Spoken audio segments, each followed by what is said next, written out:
और लगातार आप देख रहे हैं कि इस अनिश्चितकालीन धरना प्रदर्शन में लोग पहले दिन से अपना समर्थन देते दिख रहे हैं। उन्हीं में एक है हमारे विनोद लाल शाह जी, जो कि सामाजिक कार्यों से जितने भी सामाजिक मुद्दे होते हैं उनमें लगातार अपनी प्रतिभागिता बनाए रखते हैं।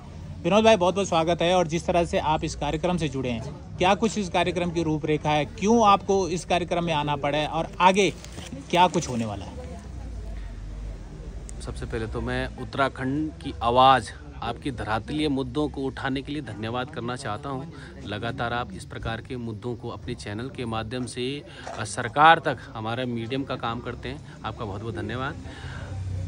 जो हमारा यहाँ पर पिलखी में जो धरना अनावृत 25 तारीख से चल रहा है, उसका मुख्य उद्देश्य केवल और केवल यह है कि जो बहन अनीसा रावत की डेथ 15 सितंबर को जो हुई और जो बहन रबीना कठेतकर जो डेथ परसों 25 तारीख को प्राथमिक स्वास्थ्य केंद्र पिलखी की लचर व्यवस्था लापरवाही के कारण जो हुई है, उसके लिए हमारी यह मुहिम है। और हम ये चाहते हैं कि इन दोनों परिवार को आर्थिक प्रतिकर के रूप में 20-20 लाख रुपए का मुआवजा मिले और उन दोनों परिवार में से किसी एक व्यक्ति को भरण पोषण के लिए एक व्यक्ति को सरकारी नौकरी मिले। और हमारे इस सामुदायिक स्वास्थ्य केंद्र बेलेश्वर और प्राथमिक स्वास्थ्य केंद्र पिलखी में जितने भी पद डॉक्टरों के सृजित हैं, उन सबको अविलंब प्रभाव से भरा जाए, ताकि स्वास्थ्य की लचर व्यवस्था को सुदृढ़ता बनाई जाए।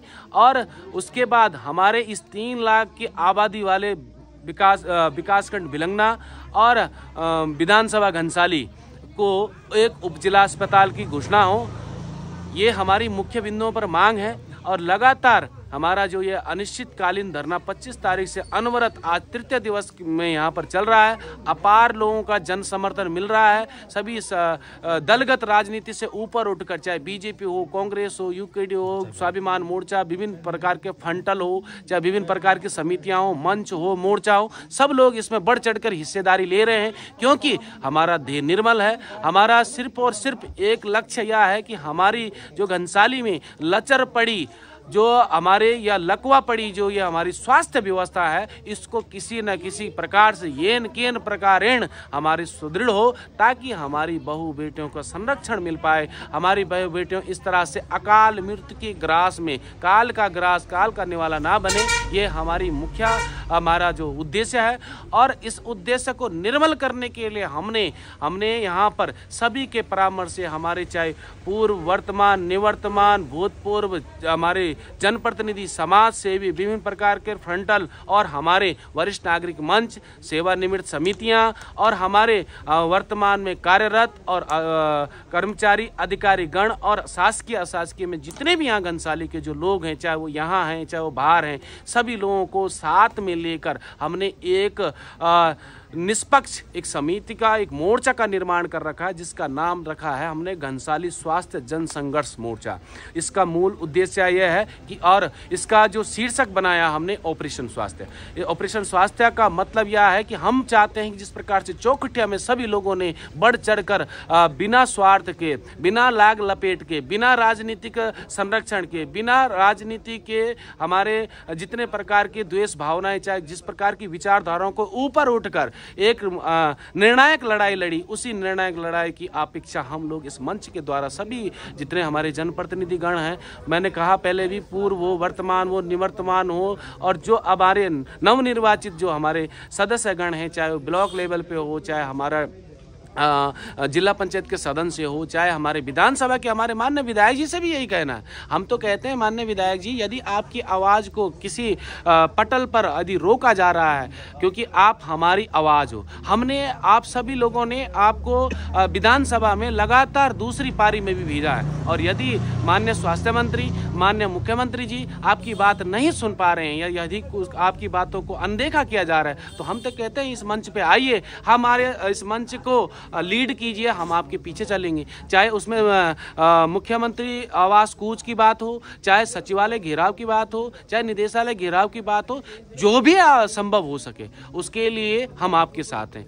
वही बात आज सुनाई में दे रहा है कि जिस लड़ाई के लिए हम प्राथमिक स्वास्थ्य केंद्र पिलखी में बैठे हैं, इसी लड़ाई के एक ही ध्येय से एक दूसरा मंच घनसाली में धरना प्रदर्शन करना जा रहा है। हमारा उनसे भी आग्रह है और माननीय पूर्व विधायक श्रीमान भीमलाल आर्य जी से भी निवेदन है, आप आइए, हमारा संरक्षण कीजिए, हम आपके पीछे हो लेंगे। हम तो इसको हम राजनीतिक लड़ाई नहीं कहना चाहते, हम तो इसको कहना चाहते हैं स्वाभिमान की लड़ाई। अपने स्वास्थ्य के प्रति हम जो लोग आज जितने भी हमारे जो युवा वर्ग जो आज जागृत हुए हैं, जागरूक हुए हैं कि वास्तव में हमारी जो लचर पड़ी व्यवस्था है उसको हम किस प्रकार से ठीक कर सकते हैं, तो उनके पास राजनीतिक अनुभव है, उनके पास विधानसभा पटल के 5 सालों का अनुभव है, तो मुझे लगता है कि कहीं ना कहीं हमें लाभ मिलेगा। तो आपको भी हम आह्वान करना चाहते हैं इस खुले मन से, खुले दिल से और खुले लक्ष्य से कि आप आइए और यहाँ पर जो हमारा इस मांग को मजबूती दें, हमारे हाथ से हाथ और कंधे से कंधा मिलाकर हम चलिए। क्योंकि जब कोई बेटी या जब कोई बीमार होता है उसको पूछ के नहीं आता कि आप किस पार्टी से हो, उस सबके लिए एक बराबर है।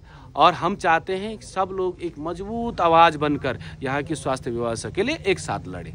एक अक्सर विनोद भाई ये भी देखा जाता है, सुनने में आता है कि जो पीएससी पिलखी है या सीएससी जो बेलेश्वर है, जो यहाँ पे डॉक्टर होते हैं, उनको प्रॉपर किसी को चार्ज नहीं दिया जाता।